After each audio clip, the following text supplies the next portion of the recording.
Bueno, ya terminamos de alabar el nombre del Señor.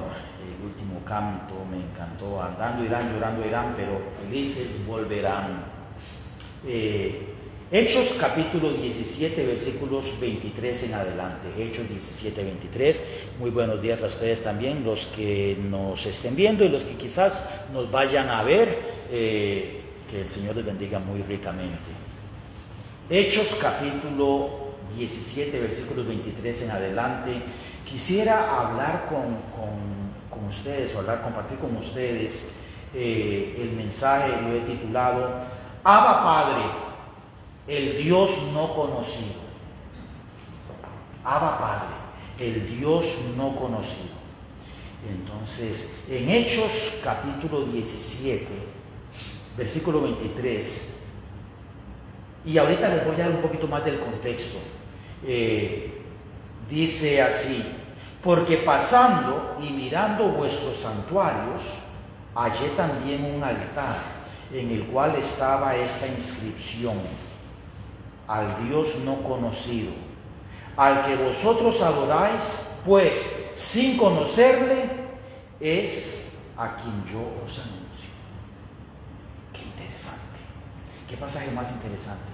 A quien ustedes adoran sin conocer, es al que yo les quiero anunciar. Oremos.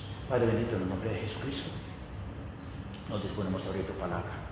Abre nuestra mente y sobre todo nuestro corazón para poder entender lo que tú tienes para nosotros en esta mañana.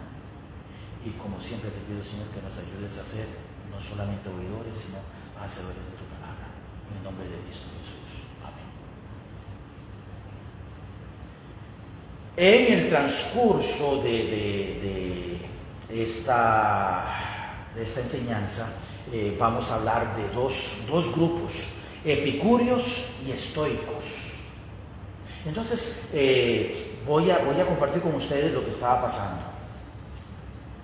Pablo, en sus viajes misioneros, había ido a diferentes lugares a predicar la palabra de Dios. Estuvo en una ciudad que se llamaba Tesalónica, de donde escribió las epístolas, o para quienes escribió las epístolas de primera y segunda de Tesalonicenses.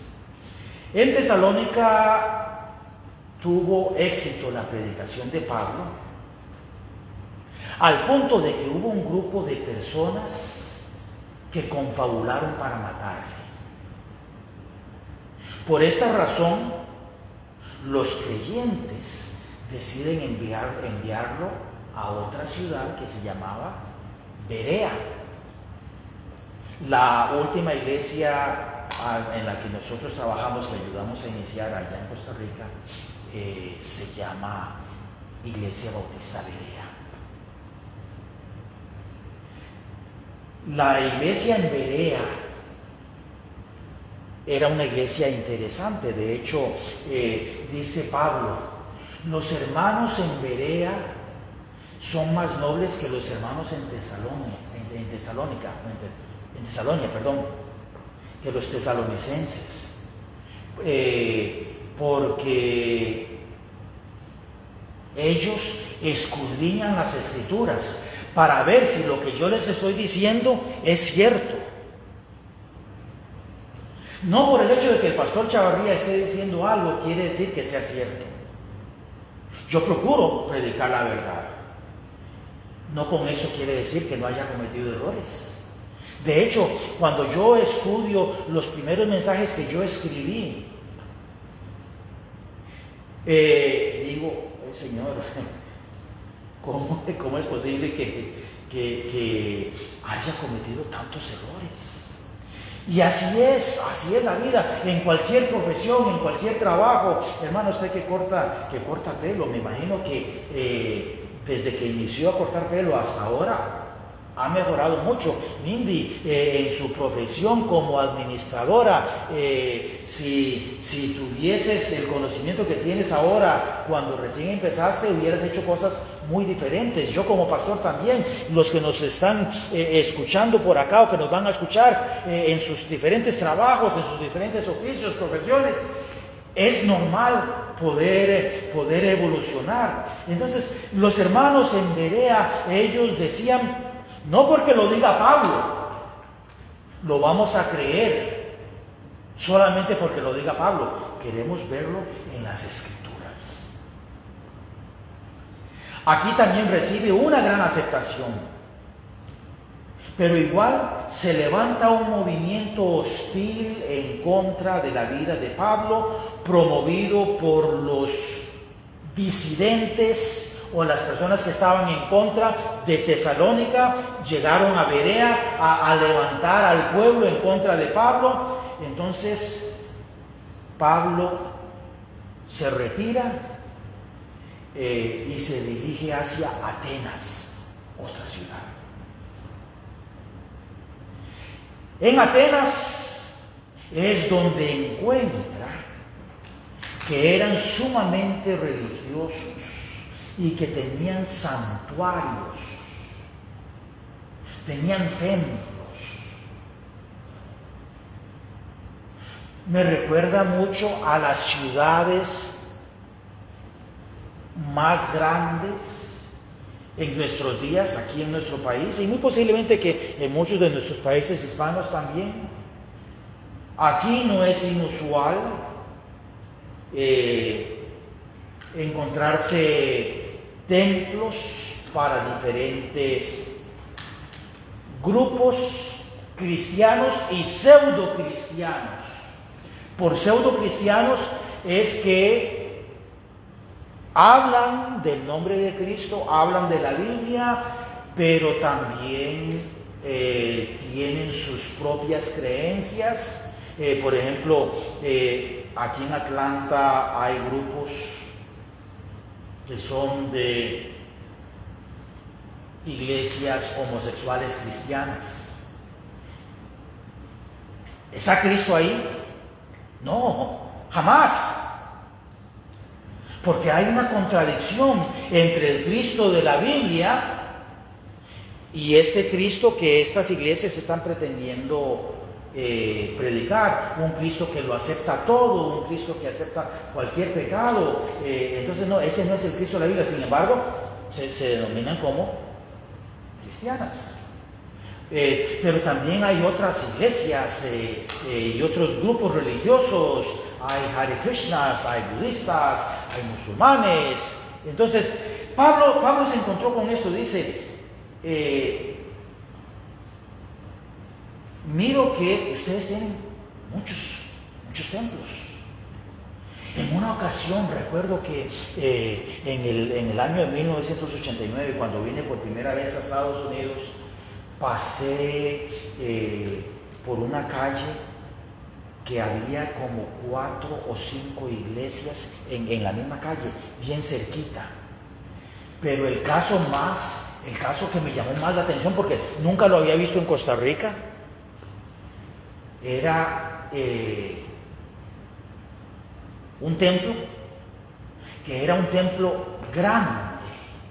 La mitad del templo era Iglesia Bautista A y la otra mitad Iglesia Bautista B. No se llamaban A y B, cada una tiene su nombre, pero no recuerdo el nombre, pero literalmente el mismo edificio, en un lado, en el lado izquierdo era una iglesia bautista y en el lado derecho otra iglesia bautista, el mismo templo.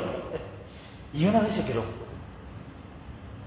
¿por qué no ponen fuerzas? No sé si originalmente eran tan diferentes o no sé. Entonces, ahora sí, aquí Pablo se encuentra con dos grupos grandes, los epicúreos y los estoicos. Los epicúreos era un grupo religioso materialista, era una escuela filosófica materialista, ateos. Ellos no creían en ningún tipo de Dios. Y su enseñanza principal es que ellos decían que el placer terrenal era el fin principal de la experiencia humana. ¿Por qué? Al ser ateos, pues no creían en el más allá. Entonces, básicamente, ellos lo que decían es una frase que también hoy en día es muy conocida: disfruta de esta vida mientras vivas, porque una vez que mueras, ahí acaba todo. Entonces, la gente se daba rienda suelta a su vida para todas las experiencias sexuales habidas y por haber, para todas las experiencias con drogas. Me imagino que también habían unos que eran un poquito más sanos moralmente, entonces se dedicaban a pasear, a ver lagos, a ver playas, a ver montañas. Moralmente pues es más aceptable, pero la vida es más que vacacionar. Hay gente, yo he conocido gente que su modus operandi, su forma de vida es ahorrar y ahorrar y ahorrar, porque voy a irme de vacaciones a tal lugar, a tal país, y voy a ahorrar después de que venga de ese país, descanso un poquito, sigo trabajando, trabajo duro, porque quiero ahorrar para ir a tal otro país. Y esa es su vida.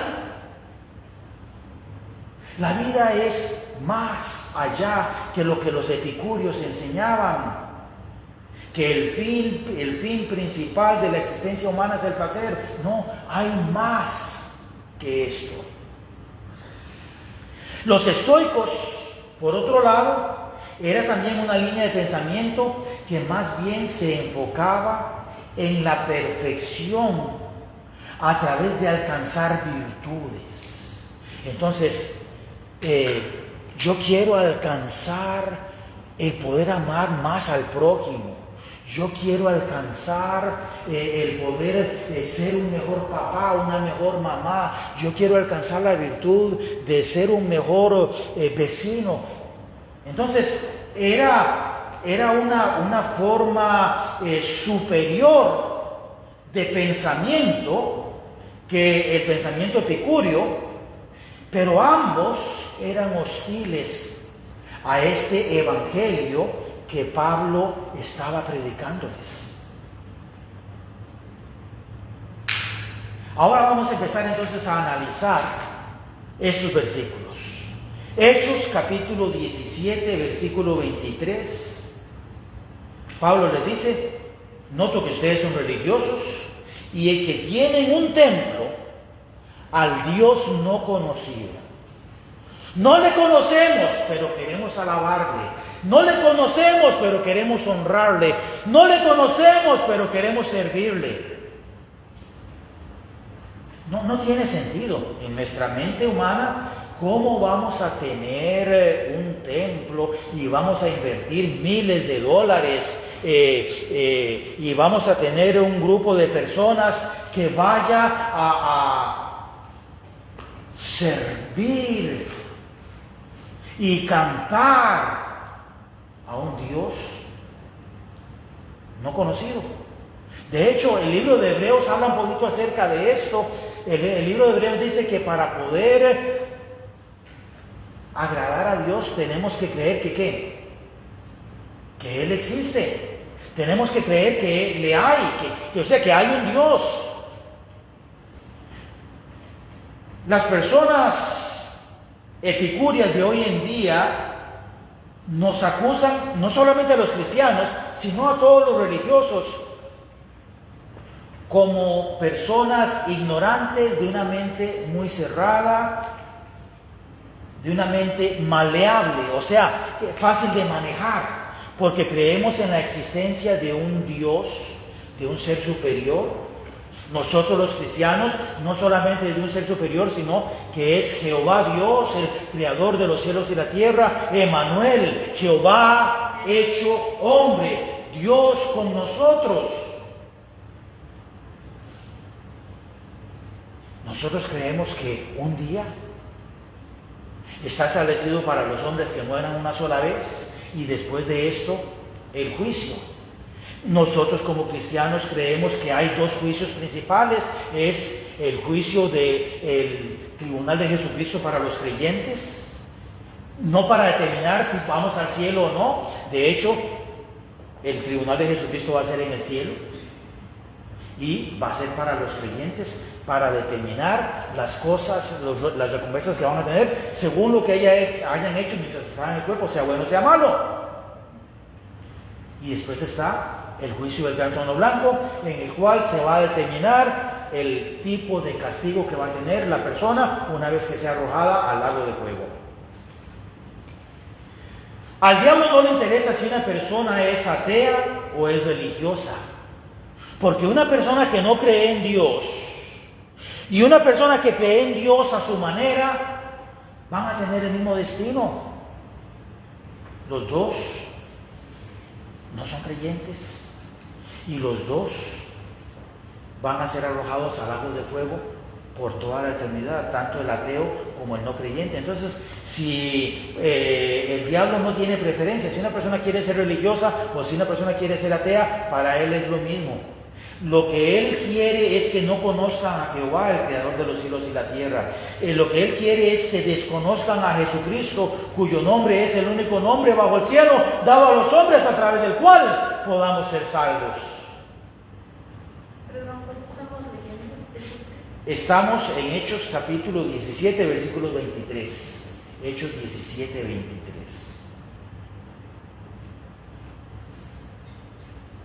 Lo que el diablo quiere es que la adoración a un Dios desconocido sea sincera, porque es inefectiva. No podemos adorar a un Dios al que no conocemos, porque no le conocemos. ¿Por qué es que nosotros no nos arrodillamos ante Baal? Porque no creemos en Baal, creemos en Jehová Dios, el creador de los cielos y la tierra, nuestro creador.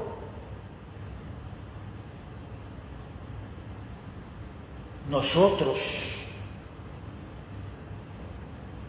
queremos adorar al Dios conocido que es Emmanuel, Dios con nosotros. Jesucristo dijo: el que me ha visto a mí ha visto al Padre. El Padre y yo, uno somos. Versículos 24 y 25 dice: el Dios que hizo el mundo y todas las cosas que en él hay, siendo Señor del cielo y de la tierra, no habita en templos hechos por manos humanas, ni es honrado por manos de hombres, como si necesitase de algo, pues Él es quien da a todos vida y aliento y todas las cosas. Vamos a recordar el contexto. Pablo entró a Atenas y se encontró gran cantidad de templos, de santuarios. Y se encontró uno que era al Dios no conocido. Entonces Pablo les dice: óigame, Dios no necesita de esta cantidad de templos. Dios no necesita, Él no habita en templos hechos por manos humanas. La Iglesia Bautista Shiloh Hills nos presta este auditorio. Ellos tienen también el templo principal. Nosotros, después de que terminamos acá en la iglesia en español, nos vamos a compartir con ellos también a la iglesia en inglés. Una vez que nosotros cerramos el templo con llave y ya guardamos las sillitas y apagamos las luces y demás, ¿queda Dios acá? Ay, este es mi templo, aquí. No.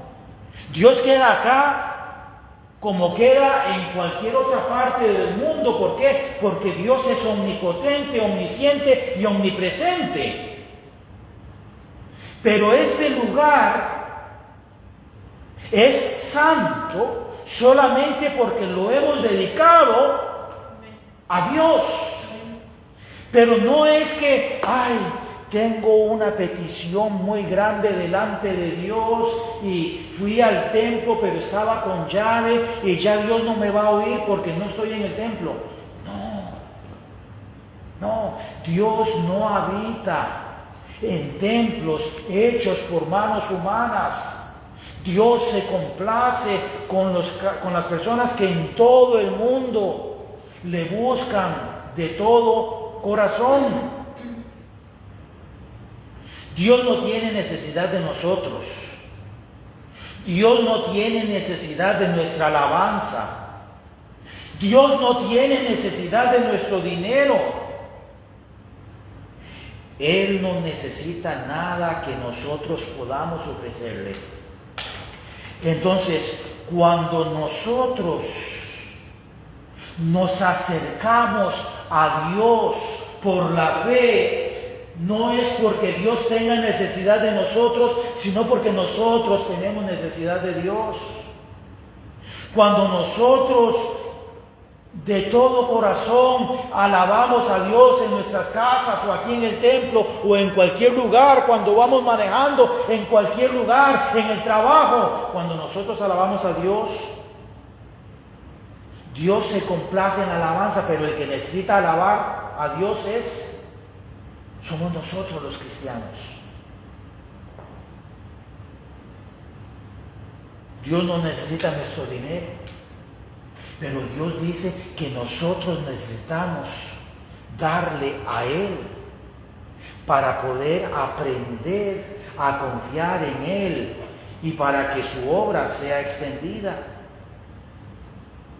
Él no necesita nada que nosotros podamos ofrecerle. En otras palabras, si nosotros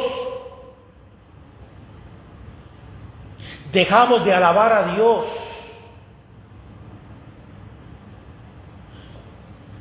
Jesucristo dijo que Dios levantaría las rocas para que alabaran a Dios.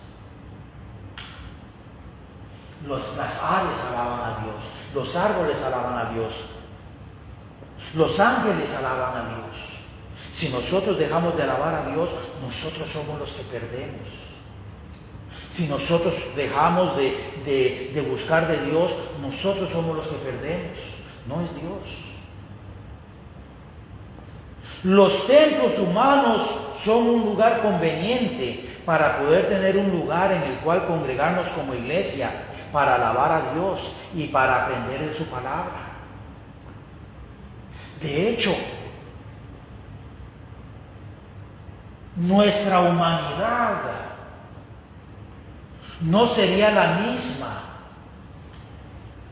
Los logros en cuanto al esparcimiento del Evangelio no serían los mismos si la gente no se hubiera congregado y no hubiera empezado a recoger ofrendas para comprar terrenos, para construir templitos, para alabar el nombre del Señor, para los que se congregan únicamente en línea. Este mundo no sería igual si nosotros solamente nos hubiéramos congregado en línea. Y históricamente hablando, si nosotros empezamos a congregarnos solamente en línea y la gente deja de congregarse, deja de mandar sus dineros y ya no tendríamos dinero ni siquiera para pagar los impuestos de este terreno, no tendríamos el dinero para pagar la luz. Los templos empiezan a cerrar y cerrar y cerrar. De aquí a 50 años, un 80%, un 90% de los templos estarían cerrados. ¿Podríamos decir que eso sería de beneficio para la sociedad, de beneficio para el Evangelio? No. Si el Señor no hubiera venido para ese entonces, eso vendría en detrimento, eso vendría en contra de la predicación del Evangelio. Así que ustedes, los que todavía se congregan únicamente en línea, cuando tienen la oportunidad de congregarse en persona, están pecando. Arrepiéntanse y empiecen a congregarse en el nombre del Señor, para la honra y gloria de Dios. De hecho, hay varias iglesias que lo que están haciendo es que están disminuyendo más y más sus servicios en línea para que los hermanos empiecen otra vez a congregarse en persona. Dios ha hecho del cuerpo de todos nosotros, los que hemos nacido de nuevo, un templo viviente en el cual Él habita a través del Espíritu Santo. Entonces, Dios no necesita de templos hechos por las manos humanas. Dios lo que necesita es que los cuerpos que Él ha hecho como templos se puedan reunir como congregación. Mirad cuán bueno y cuán delicioso es habitar los hermanos juntos en armonía. Versículo 26 dice: y de una sangre ha hecho todo linaje de todos los hombres, para que habiten sobre toda la faz de la tierra, y les ha prefijado el orden de los tiempos y los límites de su habitación. Nuestro peregrinar sobre esta tierra no es eterno. Nosotros no vamos a seguir viviendo eternamente sobre esta tierra. De aquí a 50 años, muy posiblemente que ya nosotros no vamos a estar. Y si estamos, ya vamos a estar bien viejitos. Mindy ya sería bastante mayor. De aquí a 70 años, muy posiblemente que ya ni Mindy estuviera acá. Ustedes que nos escuchan, de aquí a 50, 70 años, muchos de ustedes no van a estar. A 70 años es casi seguro que no van a estar. Porque nuestro peregrinar en la tierra no es eterno. Si los ateos tuvieran razón, en el momento en que nosotros exhalemos por última vez, ahí terminaría todo. Pero nosotros creemos que hay un más allá. Y que todos los seres humanos somos eternos. Unos, vida eterna en el cielo, para siempre con el Señor, eso es lo que creemos, y otros separados de Dios eternamente en el infierno, donde será el lloro y el crujir de dientes. Está establecido que muramos una sola vez y después de esto viene el juicio. Pablo les estaba recordando: Dios ha prefijado el orden de los tiempos y ha puesto límite a nuestra habitación. Versículo 27, para que busquen a Dios, si en alguna manera, palpando, puedan hallarle, aunque ciertamente no está lejos de cada uno de nosotros. Dios ha puesto límite a nuestra habitación para que busquemos a Dios. De alguna manera u otra, que busquemos a Dios. Debemos de buscar a Dios mientras pueda ser hallado, dice el libro de Isaías. Un día se cerrarán las puertas de la oportunidad. Así como Dios cerró la puerta del arca, así cerrará la puerta de oportunidad de salvación. En este momento Dios no está lejos. Él está tocando a la puerta de nuestro corazón y está llamando. Unos han oído su voz y han abierto la puerta. Otros han oído su voz y han dejado la puerta cerrada. Unos oyen su voz, abren su puerta y le dejan entrar. Y estarán para siempre con Él.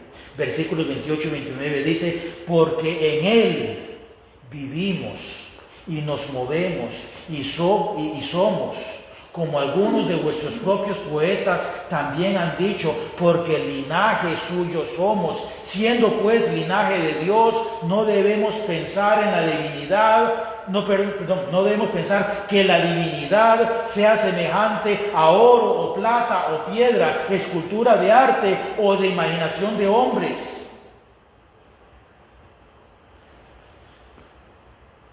¡Wow! ¡Qué valentía la de Pablo! Estaba predicando, estaba enseñándoles y se dio cuenta de que todos estos templos tenían diferentes imágenes, diferentes esculturas, unas muy lujosas, de oro, de plata, de piedras preciosas, otras de madera, otras de diferentes materiales. Y les estaba diciendo, Dios no es oro o plata o piedras. Dios no es el fruto del arte y de la imaginación de los hombres. En Dios vivimos, nos movemos y en Dios existimos. Es decir, Él es toda nuestra existencia. Somos linaje de Dios. ¿Qué pasaje más hermoso? En primera de Pedro capítulo 2 versículo 9 dice: mas vosotros sois linaje escogido, real sacerdocio, nación santa, pueblo adquirido por Dios, para que anunciéis las virtudes de aquel que os llamó de las tinieblas a su luz admirable. Somos linaje de Dios.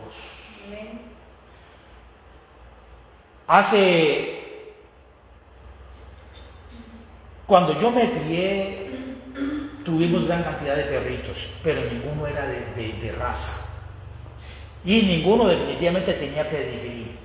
El pedigrí es un documento que dice que este perro tiene ya cierta cantidad de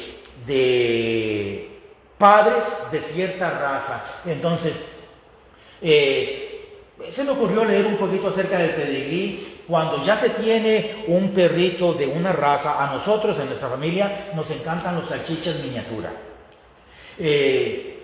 Está el F1, que es el fundador 1, todavía no tiene pedigrí, pero se inscribió y se vio, bueno, estos son los papás, es un F1, o sea, un fundador 1. Si este perrito o esta perrita se cruza con otro F1 o un F2 o un F3, los hijos se convierten en F2, después en F3. A partir del F4 es el pedigrí. Quiere decir que ya ha tenido suficiente información genética que ha sido constatada por un documento que dice: este es un perro puro, de raza, de determinada raza. En el caso de nosotros, de salchichas miniaturas. Pero ¿qué pasa si se nos escapara el perrito o la perrita y se cruza con otro perro por allá y salen los perritos ahí cruzados? Aunque el perrito o la perrita tenga pedigrí, pero puesto que se cruzó con otro perro de otra raza, ya esos hijos específicamente no van a poder tener pedigrí.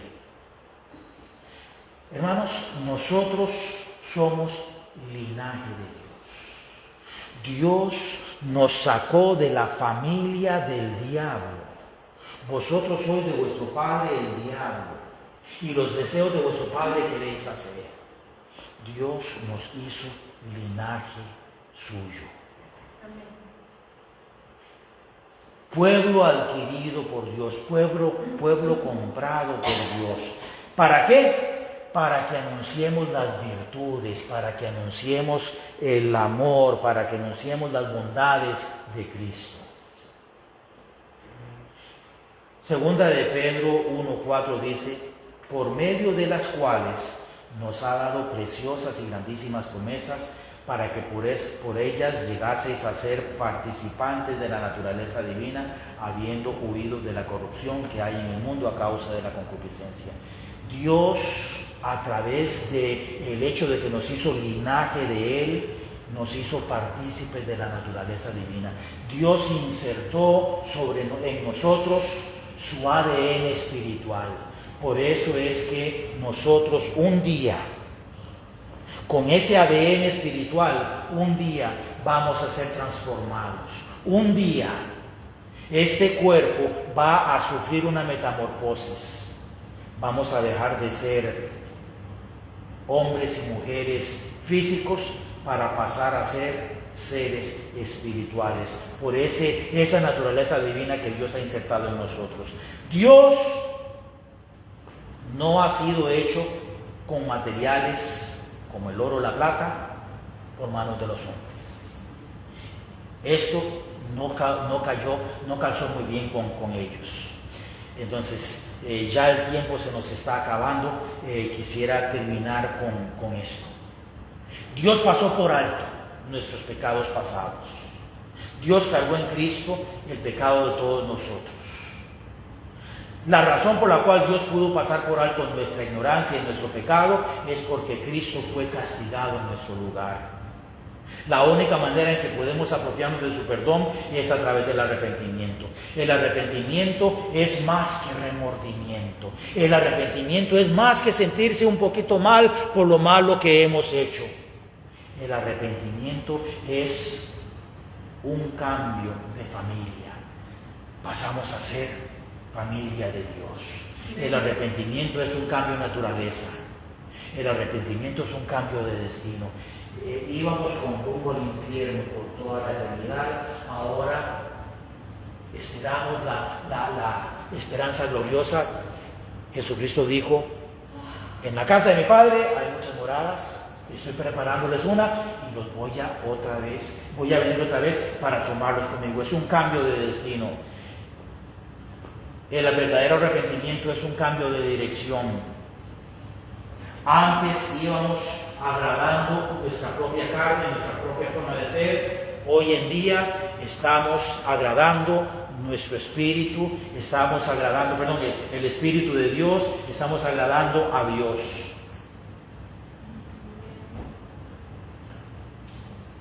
En el versículo 31, y termino con esto: ha establecido un día en el cual juzgará al mundo. Dios ha establecido un día en el cual te juzgará a ti, nos juzgará a cada uno de nosotros. Dios ha establecido ese día con el propósito de que nosotros tengamos presentes que si rehusamos creer en Dios, aún así ha establecido un día de juicio. Y si creemos en Dios, ya nosotros fuimos juzgados en Cristo, pero un día nuestras obras van a ser juzgadas. A ese Dios no conocido hoy en día por Jesucristo, y a través de Jesucristo podemos llamar Abba Padre. La palabra Abba Padre, o la frase Abba Padre, es la que utilizaban los niños hebreos para decir papito, papito querido, papito lindo. Ese Dios no conocido hoy en día es conocido y le podemos llamar papá. Padre bendito, en el nombre de Jesucristo te pedimos que tú bendigas tu palabra. Dejamos todo en tus manos, Señor, para tu honra y tu gloria. Bendice a aquellos que nos van a escuchar en línea, Señor. Que si hay alguien que no tiene a Jesucristo como Salvador personal, que le pueda aceptar. Lo pedimos todo, lo agradecemos todo en nombre de Cristo Jesús. Amén. Bendiciones que tengan todos ustedes.